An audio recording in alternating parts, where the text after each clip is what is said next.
ಶ್ರೀ ಗುರುಭ್ಯೋ ನಮಃ. ತತ್ವಮಸಿ ಪ್ರೇಕ್ಷಕರಿಗೆ ವೀಣಾ ಮಾಡುವ ವಂದನೆಗಳು.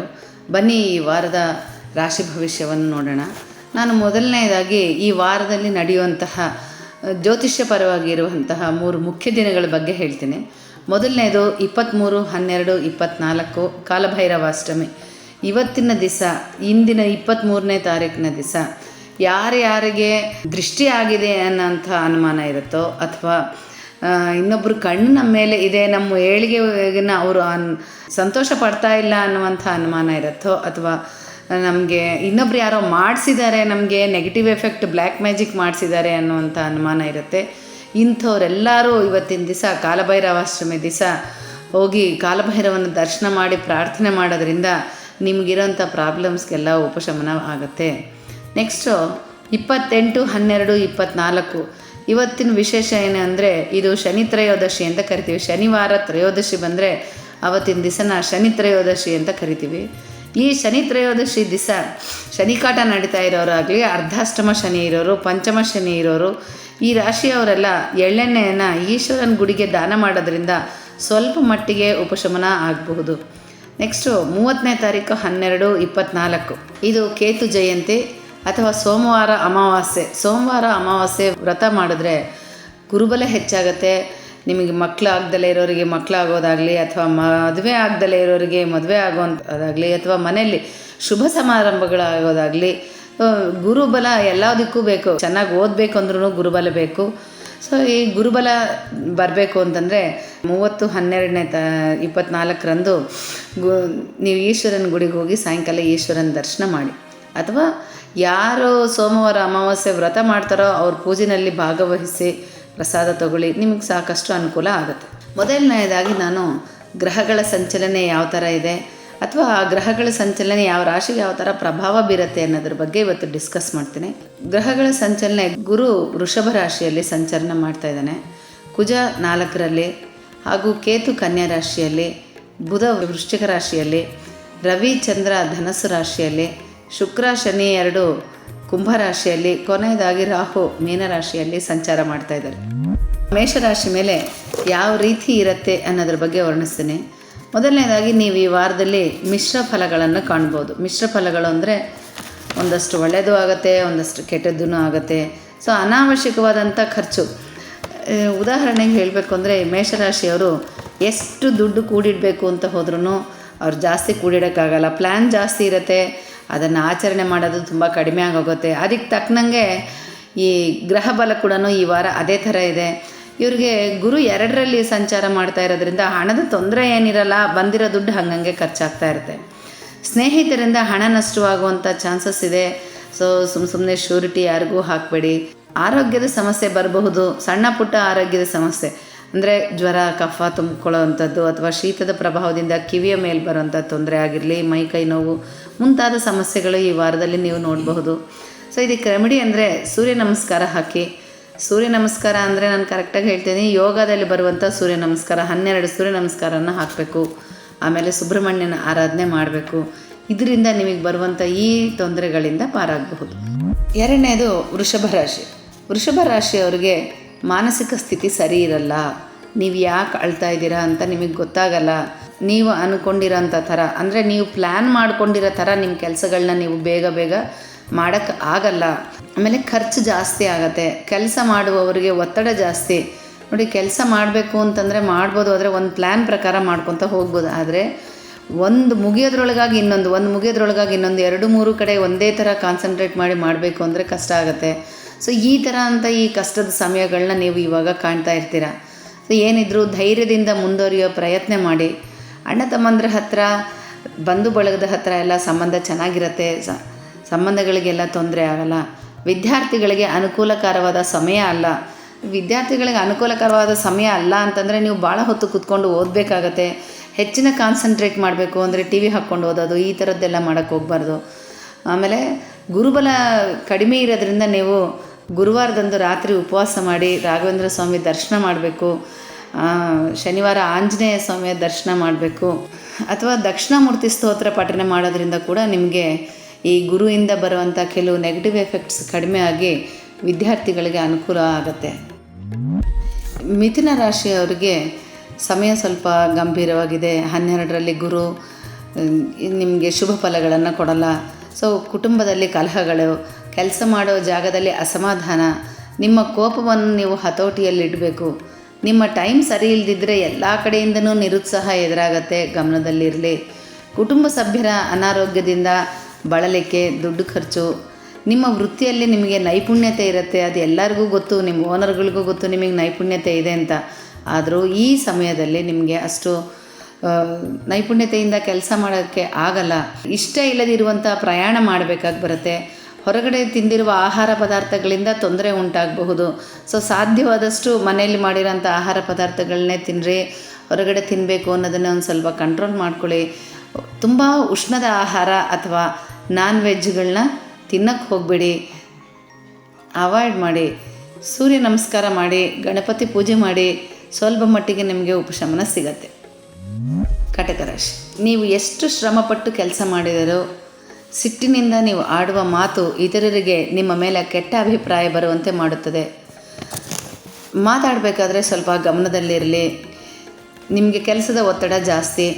ಸೊ ವಿಶ್ರಾಂತಿ ಇಲ್ಲದೆ ಕೆಲಸ ಮಾಡಬೇಕಾಗಿ ಬರುತ್ತೆ. ಇದನ್ನು ಅಡ್ಜಸ್ಟ್ ಮಾಡ್ಕೊಂಡು ಹೋಗಬೇಕು. ನೆಕ್ಸ್ಟು, ಪ್ರಯಾಣ ಮಾಡಬೇಕಾದ್ರೆ ಎಚ್ಚರದಿಂದಿರಿ. ಅಥವಾ ಪ್ರಯಾಣ ಮಾಡಬೇಕಾಗಿ ಬಂದರೆ ನೀವು ಸಾರ್ವಜನಿಕ ವಾಹನಗಳಲ್ಲಿ ಹೋಗೋದೇ ಉತ್ತಮ.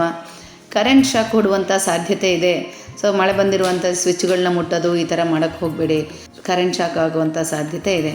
ನೆಕ್ಸ್ಟ್, ಅನಾವಶ್ಯಕವಾದಂಥ ಖರ್ಚು ಕೂಡ ನಿಮ್ಮನ್ನು ಕಾಡ್ತಾ ಇರುತ್ತೆ. ಆಮೇಲೆ ನಿಮಗೆ ಹೊಸದಾಗಿ ಮಾಡುವಂಥ ಕೆಲಸ ಕಾರ್ಯಗಳಲ್ಲಿ ಜಯ. ಆರೋಗ್ಯದ ಕಡೆ ಗಮನವಿರಲಿ. ಸುಬ್ರಹ್ಮಣ್ಯನ ಆರಾಧನೆ ಮಾಡಿ, ಸಾಧ್ಯವಾದಷ್ಟು ನಿಮ್ಮ ಕೆಲಸಕ್ಕೆ ನಿಮಗೆ ಸಹಾಯ ಆಗುತ್ತೆ.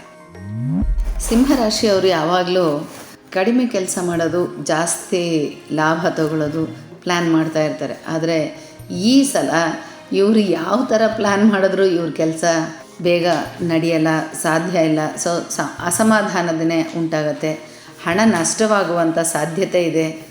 ಇವ್ರಿಗೆ ಆತ್ಮವಿಶ್ವಾಸ ಕಡಿಮೆ ಆಗ್ತಾ ಹೋಗುತ್ತೆ. ಈ ಥರ ಆಗೋದ್ರಿಂದ ಆತ್ಮವಿಶ್ವಾಸ ಕಡಿಮೆ ಆಗ್ತಾ ಹೋಗುತ್ತೆ. ಗೊತ್ತಿಲ್ಲದಲೇ ಇರುವಂಥ ಶತ್ರುಗಳ ಕಾಟ. ಅಂದರೆ ನಾವು ಅಂದ್ಕೊಂಡಿರ್ತೀವಿ ನಮ್ಮ ಅಣ್ಣ ತಮ್ಮಂದರು ನಮ್ಮ ಬಗ್ಗೆ ಕೆಟ್ಟದ್ದು ಕೀಡು ಬಯಸಲ್ಲ ಅಂತ. ಆದರೆ ಕೆಲವಾರು ಕಡೆಗಳಿಂದ ಗೊತ್ತಾಗುತ್ತೆ, ಬೇರೆಯವ್ರ ಕಡೆಯಿಂದ ಗೊತ್ತಾಗುತ್ತೆ ನಿಮಗೆ ಅವ್ರು ಹಿಂಗಂದ್ರು ಇವ್ರು ಹಿಂಗಂದ್ರು. ಈ ಥರದ್ದೆಲ್ಲ ಪ್ರಾಬ್ಲಮ್ಸ್ನ ನೀವು ಫೇಸ್ ಮಾಡಬೇಕಾಗತ್ತೆ. ಅನಾವಶ್ಯಕವಾದಂಥ ಚಿಂತೆ, ಕುಟುಂಬ ಸದಸ್ಯರ ಆರೋಗ್ಯಕ್ಕಾಗಿ ಖರ್ಚು ಆಗುತ್ತೆ. ನಿಮಗೆ ಪರಿಹಾರ ಅಂತಂದರೆ ಗುರು ಸಂಬಂಧಪಟ್ಟಂತೆ ಗುರುವೇ ಸರ್ವಲೋಕಾನಾಂ ಭಿಷಜೇ ಭವರೋಗಿಣಾಂ ನಿಧಯೇ ಸರ್ವವಿದ್ಯಾನಾಂ ಶ್ರೀ ದಕ್ಷಿಣಾಮೂರ್ತಿಯೇ ಎಂಬ ಸ್ತೋತ್ರವನ್ನು ಪಠನೆ ಮಾಡಿ. ದಕ್ಷಿಣಾಮೂರ್ತಿ ಗುಡಿಗೆ ಹೋಗಿ ಬರೋದು ನಿಮಗೆ ಉತ್ತಮವಾದಂಥ ಫಲಗಳನ್ನು ಕೊಡುತ್ತೆ. ಕನ್ಯಾ ರಾಶಿ, ಶತ್ರುಸ್ಥಾನದಲ್ಲೇ ಮಹಾತ್ಮ ಇರೋದರಿಂದ ಶತ್ರುಗಳನ್ನು ಕಡಿಮೆ ಮಾಡ್ತಾನೆ. ಆರೋಗ್ಯ ಚೆನ್ನಾಗಿರುತ್ತೆ. ನೀವು ಮಾಡಿರುವ ಕೆಲಸಕ್ಕೆ ಸರಿಯಾದ ಪ್ರತಿಫಲ, ಮೆಚ್ಚುಗೆ ಸಿಗತ್ತೆ. ನೋಡಿ, ಸ್ವಲ್ಪ ಮೆಚ್ಚುಗೆ ಸಿಕ್ಕಿದ್ರೇ ಕೆಲಸ ಮುಂದೆ ಮಾಡಬೇಕು ಅನ್ನೋವಂಥ ಹುಮ್ಮಸ್ ನಮ್ಮಲ್ಲಿ ಬರುತ್ತೆ. ಸೊ ಹೀಗಾಗಿ ನೀವು ಸಂತೋಷದಿಂದ ಕೆಲಸ ಮಾಡೋಕ್ಕೊಂದು ಅವಕಾಶ ಸಿಗತ್ತೆ. ವಾಹನ ಖರೀದಿ ಮಾಡಬಹುದು. 9ರಲ್ಲಿ ಗುರು ಇರುವುದರಿಂದ ಈ ರಾಶಿಯವರಿಗೆ ಶುಭ ಕಾರ್ಯಗಳು ನಡೆಯುತ್ತವೆ. ಅಂದರೆ ಮದುವೆ ಆಗದಲ್ಲೇ ಇರೋರಿಗೆ ಮದುವೆ, ಆಮೇಲೆ ಎಜುಕೇಷನ್ನು ನೀವು ಒಂದು ಸ್ವಲ್ಪ ಓದಿದ್ರೂ ಸರಿ, ಗುರು ಅನುಗ್ರಹ ಇರೋದ್ರಿಂದ ವಿದ್ಯೆ ಚೆನ್ನಾಗಿ ಬರುತ್ತೆ. ಒಳ್ಳೆ ಪರ್ಸೆಂಟೇಜ್ ಬರೋಂಥ ಸಾಧ್ಯತೆ ಇದೆ. ಆಮೇಲೆ ತಂದೆ ಮನೆ ಕಡೆ ಬಳಗದಿಂದ ಲಾಭ. ಶುಭ ಸಮಾರಂಭಗಳಲ್ಲಿ ಪಾಲ್ಗೊಳ್ಳುವಿರಿ.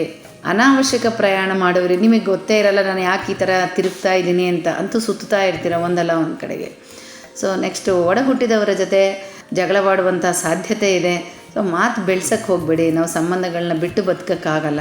ಈ ಪ್ರಾಬ್ಲಮ್ಸ್ನ ಕಡಿಮೆ ಮಾಡೋಕ್ಕೆ ಗಣಪತಿ ಪ್ರಾರ್ಥನೆ ಮಾಡಿ.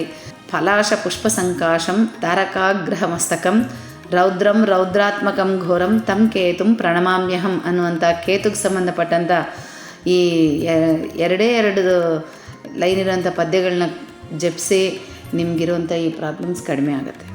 ತುಲಾರಾಶಿ, ಇದ್ದಿದ್ದರಲ್ಲಿ ತುಲಾರಾಶಿ ಅವರಿಗೆ ಸ್ವಲ್ಪ ಸಮಯ ಚೆನ್ನಾಗಿದೆ ಅಂತಲೇ ಹೇಳ್ಬೋದು. 3ರಲ್ಲಿ ಸೂರ್ಯ ಇರೋದರಿಂದ ಆರೋಗ್ಯ ಚೆನ್ನಾಗಿರುತ್ತೆ. ಕೆಲಸದಲ್ಲಿ ನೆಮ್ಮದಿ, ಧೈರ್ಯದಿಂದ ಕೆಲಸ ಕಾರ್ಯಗಳನ್ನು ಮಾಡ್ತೀರಾ. ಸ್ನೇಹಿತರಿಂದ ನೆಮ್ಮದಿ. ನಿಮಗೆ ಒಂದು ಅಭ್ಯಾಸ ಇರುತ್ತೆ, ಮಕ್ಕಳನ್ನ ಎಲ್ಲ ಕೆಲಸಗಳಲ್ಲೂ, ಮಕ್ಕಳು ಮಾಡುವಂಥ ಎಲ್ಲ ಕೆಲಸಗಳಲ್ಲೂ ತಪ್ಪು ಕಂಡು ಹಿಡಿದು ಅವ್ರನ್ನ ತಿದ್ದುತ್ತಾ ಇರೋದು. ಸೊ ಇದೇ ದೊಡ್ಡ ಜಗಳಕ್ಕೆ ಕಾರಣ ಆಗ್ಬೋದು ಕೆಲವು ಸರ್ತಿ. ಈ ತಪ್ಪು ಕಂಡು ಹಿಡಿದು ಸದಾ ಬೈತಾ ಇರುವಂಥ, ಜಗಳವಾಡುವಂಥ ಅಭ್ಯಾಸಗಳನ್ನ ಕಡಿಮೆ ಮಾಡ್ಕೊಳ್ಳಿ. ತಂದೆಯ ಆರೋಗ್ಯದ ಕಡೆ ಗಮನವಿರಲಿ. ಮನಸ್ಸಲ್ಲೇ ಹೊಡೆದಾಡುವಂಥ ಸಾಧ್ಯತೆ ಇದೆ. ನೀವು ಇನ್ನೊಬ್ರಿಗೆ ಹೇಳೋಕ್ಕಾಗಲ್ಲ, ನೀವು ಅನ್ಭವಿಸೋಕ್ಕಾಗಲ್ಲ. ಸೊ ಮನಸ್ಸಲ್ಲೇ ಜಗಳ ಆಡ್ತಾ ಇರ್ತೀರ. ದಾಂಪತ್ಯದಲ್ಲಿ ಕಲಹ ಬರಬಹುದು, ಸ್ವಲ್ಪ ಮಟ್ಟಿಗೆ ಕಂಟ್ರೋಲ್ ಮಾಡ್ಕೊಳ್ಳಿ. 28/12 ಶನಿತ್ರಯೋದಶಿ ದಿವಸ ಶಿವನ ಗುಡಿಗೆ ಎಳ್ಳೆಣ್ಣೆ ದಾನ ಮಾಡಿ ನವಗ್ರಹ ಸ್ತೋತ್ರವನ್ನು ಪಠಿಸಿ. ಇದರಿಂದ ನಿಮಗೆ ಆಗುವಂಥ ಈ ಅರ್ಧಾಷ್ಟಮ ಶನಿಯಿಂದ ಆಗುವಂಥ ತೊಂದರೆಗಳು ಕಡಿಮೆ ಆಗುತ್ತೆ. ವೃಶ್ಚಿಕ ರಾಶಿಯವ್ರಿಗೆ ಮನೆಯಲ್ಲಿ ಕಳ್ತನ ಆಗುವಂಥ ಸಾಧ್ಯತೆ ಇದೆ, ಅಥವಾ ಫ್ರೆಂಡ್ಸ್ಗೆ ಯಾರಿಗಾದ್ರೂ ಶ್ಯೂರಿಟಿಗೋಸ್ಕರ ಸೈನ್ ಹಾಕಿ ದುಡ್ಡು ಲಾಸ್ ಆಗುವಂಥ ಸಮಯ. ಸೊ ಯಾರಿಗೂ ಶ್ಯೂರಿಟಿ ಹಾಕಬೇಡಿ. ಕಳ್ಳರಿಂದ ಆಭರಣಗಳ ನಷ್ಟವಾಗಬಹುದು. ಎಚ್ಚರದಿಂದಿರಿ ಅಂದರೆ ಸಾರ್ವಜನಿಕ ವಾಹನಗಳಲ್ಲಿ ಪ್ರಯಾಣ ಮಾಡಬೇಕಾದ್ರೆ ಜಾಸ್ತಿ ಬಂಗಾರ ಹಾಕ್ಕೊಂಡು ಓಡಾಡೋದು, ಅಥವಾ ಪರ್ಸು, ಮೊಬೈಲು ಈ ಥರದ್ದೆಲ್ಲ ಕಳ್ತನ ಆಗುವಂಥ ಸಾಧ್ಯತೆ ಇದೆ, ಗಮನದಲ್ಲಿಡಿ. ವಿದ್ಯಾರ್ಥಿಗಳಿಗೆ ಅನುಕೂಲವಾದ ಸಮಯ ಅಲ್ಲ. ನೀವು ಸ್ವಲ್ಪ ಬೇಗ ಎದ್ದು ಓದಬೇಕು. ನೀವು ಅಂದ್ಕೊಂಡಷ್ಟು ಪರ್ಸೆಂಟೇಜ್ ಬರೋ ಥರ ಇಲ್ಲ. ಹೆಚ್ಚಿಗೆ ಶ್ರಮಪಟ್ಟು ಮುಂದೆ ಓದಬೇಕು. ಗುರು ಧ್ಯಾನ ಮಾಡಿ. ಗುರು ಅನುಗ್ರಹದಿಂದ ನಿಮಗೆ ಈ ನೆಗೆಟಿವ್ ಎಫೆಕ್ಟ್ಸ್ ಏನಿದೆ ಅದು ಕಡಿಮೆ ಆಗುತ್ತೆ. ವಿಷ್ಣು ಸಹಸ್ರನಾಮ ಪಾರಾಯಣ ಕೂಡ ಮಾಡಬೇಕು. ಜಾಯಿಂಟ್ಸ್ ಪೇಯ್ನ್, ಸ್ವಲ್ಪ ವಯಸ್ಸಾದವ್ರಿಗೆ ಜಾಯಿಂಟ್ಸ್ ಪೇಯ್ನ್ ಬಂದು ಅವಸ್ಥೆ ಪಡ್ಬೋದು. ನಿಮ್ಮ ನಕಾರಾತ್ಮಕ ಆಲೋಚನೆಗಳೇ ನಿಮ್ಮ ಏಳಿಗೆಗೆ ಅಡ್ಡ ಬರುತ್ತವೆ. ಸೊ ನಿಮ್ಮ ತಂದೆಯ ಆರೋಗ್ಯದ ಕಡೆ ಗಮನವಿರಲಿ. ನಿಮಗೆ ಆಪ್ರೇಷನ್ ಆಗುವಂಥ ಸಂಭವ ಇದೆ. ಸೊ ಆರೋಗ್ಯದ ಕಡೆ ಗಮನವಿರಲಿ. ಆಮೇಲೆ ಎಲ್ಲ ತರಹದ ಕಷ್ಟಗಳಿಂದ ಪಾರಾಗಲು ನೃಸಿಂಹಸ್ವಾಮಿಯ ಪೂಜೆ ಮಾಡಿ. ಧನಸ್ಸು ರಾಶಿ, ನೀವು ಮಾಡಬೇಕೆಂಬ ಕೆಲಸ ಕಾರ್ಯಗಳಲ್ಲಿ ವಿಳಂಬ ಆಗುತ್ತೆ, ನಿರುತ್ಸಾಹ ಎದುರಾಗತ್ತೆ, ತಲೆನೋವು, ಕಣ್ಣಿನ ಬಾಧೆ ಮುಂತಾದ ಅನಾರೋಗ್ಯದ ತೊಂದರೆಗಳು ಬರಬಹುದು. ಯಾವುದಾದ್ರೂ ಒಂದು ಚಿಂತೆ ಕಾಡ್ತಾ ಇರುತ್ತೆ ನಿಮಗೆ. ಸ್ನೇಹಿತರಿಂದ ಮೋಸ ಹೋಗಬೇಡಿ. ಸುತ್ತಾಟ ಜಾಸ್ತಿ, ಕೆಲಸ ಜಾಸ್ತಿ, ಆದರೆ ಆದಾಯ ಕಡಿಮೆ. ಈ ಥರವಾದಂಥ ಸಂದರ್ಭಗಳನ್ನ ಈ ವಾರದಲ್ಲಿ ನೀವು ಎದುರಿಸ್ತೀರ. ಸೊ ಹೆಂಡತಿ ಜೊತೆ ಜಗಳ ಆಗುವಂಥ ಸಾಧ್ಯತೆ ಇದೆ. ಕೋಪ ಕಡಿಮೆ ಮಾಡ್ಕೊಳ್ಳಿ. ನವಗ್ರಹ ಶಾಂತಿ ಮಾಡಿ. 28 ಶನಿತ್ರಯೋದಶಿ ದಿನ ಶಿವನ ಗುಡಿಗೆ ಹೋಗಿ ಶಿವನ ದರ್ಶನ ಮಾಡಿ. ಮಕರ ರಾಶಿ, ನಿಮಗೆ ಶನಿಕಾಟ ಮುಗಿತಾ ಇದೆ. ಹೊಸ ವರ್ಷ ಸಂತೋಷ ತರಲಿದೆ. ಇಷ್ಟು ದಿನದಿಂದ ನೀವು ಪಟ್ಟಿರುವಂಥ ಎಲ್ಲ ಕಷ್ಟಗಳಿಗೂ ಒಂದು ಫುಲ್ ಸ್ಟಾಪ್ ಬರುವಂಥ ದಿನ ಬಂದಿದೆ ನಿಮಗೆ. ರಾಹು 3ನೇ ಮನೆಯಲ್ಲಿ ಇರೋದರಿಂದ ಧೈರ್ಯದಿಂದ ನೀವು ಮಾಡಿದ ಕೆಲಸಗಳಲ್ಲಿ ಜಯ. 2ನೇ ಮನೆಯಲ್ಲಿ ಶುಕ್ರ, ಶನಿ ಇರೋದರಿಂದ ನಿಮ್ಮ ಕುಟುಂಬದಲ್ಲಿ ನೆಮ್ಮದಿ ಕಾಣುತ್ತೀರಿ. ಸ್ವಲ್ಪ ಮಟ್ಟಿಗೆ ಇರುವಂಥ ಈಗೋನ ಕಡಿಮೆ ಮಾಡ್ಕೊಳ್ಳಿ, ನಿಮಗೆಲ್ಲ ಒಳ್ಳೆಯದೇ ಆಗುತ್ತೆ. ನರಸಿಂಹದೇವರ ಸ್ಮರಣೆ ಮಾಡಿ, ಇಲ್ಲ ಶಿವನ ಪ್ರಾರ್ಥನೆ ಮಾಡಿ, ನಿಮಗೆ ಒಳ್ಳೆಯದಾಗುವಂಥ ಸಮಯ ಹತ್ತಿರ ಬಂದಿದೆ. ಕುಂಭರಾಶಿ, ಈ ವಾರ ನಿಮಗೆ ಗುರುಬಲ ಇಲ್ಲ, ಆದರೆ ಶುಕ್ರಬಲ ಇರುವುದರಿಂದ ನೆಮ್ಮದಿಯಾದ ವಾತಾವರಣ. 11ರಲ್ಲಿ ರವಿ ಸಂಚಾರ ಇರುವುದರಿಂದ ಗವರ್ನಮೆಂಟ್ ಕಡೆಗಳಿಂದ ಬರಬೇಕಾದಂಥ ಹಣ ಬರುತ್ತದೆ. ಶನಿಕಾಟ ನಡೀತಾ ಇದ್ದರೂ ಶತ್ರುಬಾಧೆ ಇರಲ್ಲ. ಧೈರ್ಯದಿಂದ ನೀವು ಎಲ್ಲ ಕೆಲಸಗಳನ್ನು ಮಾಡ್ತೀರಾ. ತಿರುಗಾಟ ಜಾಸ್ತಿ. ನೀವು ನವಗ್ರಹ ಶಾಂತಿ ಮಾಡುವುದು ಒಳ್ಳೆಯದು. ಅಥವಾ ತಿರುನೆಲ್ಲಾರ್ ಅಂತ ತಮಿಳುನಾಡಿನಲ್ಲಿ ಒಂದು ಗುಡಿ ಇದೆ. ಈ ಗುಡಿನಲ್ಲಿ ಶನಿ ಮಹಾತ್ಮ ನಳಮಹಾರಾಜಂಗೆ ಮೋಕ್ಷ ಕೊಟ್ಟಿರುವಂಥ ಜಾಗ. ಇಲ್ಲಿ ಶನಿದೇವರಿಗೆ ವಿಶೇಷವಾಗಿ ಪೂಜೆ ಮಾಡೋದ್ರಿಂದ ಅಥವಾ ಅರ್ಚನೆಗಳನ್ನ ಮಾಡಿಸೋದ್ರಿಂದ ನಿಮಗೆ ಶನಿಕಾಟದಲ್ಲೇ ಇರುವಂಥ ಪ್ರಾಬ್ಲಮ್ಸ್ಗೆ ಒಂದು ಸ್ವಲ್ಪ ಮಟ್ಟಿಗೆ ಉಪಶಮನ ಸಿಗುತ್ತೆ. ಆದರೆ ಹೋಗಿ ಬರಬೇಕು. ಇಲ್ಲ ನೀವು ತಿರುನೆಲ್ಲಾರ್ ಅನ್ನೋಂಥ ಈ ಇಂಟರ್ನೆಟ್ನಲ್ಲಿ ಹುಡುಕಿದ್ರೆ ಸಿಗುತ್ತೆ. ಇದಕ್ಕೆ ದುಡ್ಡು ಕಳಿಸ್ಕೊಡಿ. ನಿಮ್ಮ ಹೆಸರು, ಗೋತ್ರ, ನಕ್ಷತ್ರ ಎಲ್ಲ ಬರೆದು ಕಳಿಸ್ಕೊಟ್ರೆ ಅವರು ಅರ್ಚನೆ ಮಾಡ್ತಾರೆ. ಆ ಕುಂಕುಮವನ್ನು ಧರಿಸಿ ದಿನ ಮನೆಯಿಂದ ಆಚೆಗೆ ಹೋಗುವಂಥ ಪ್ರಯತ್ನ ಮಾಡಿ.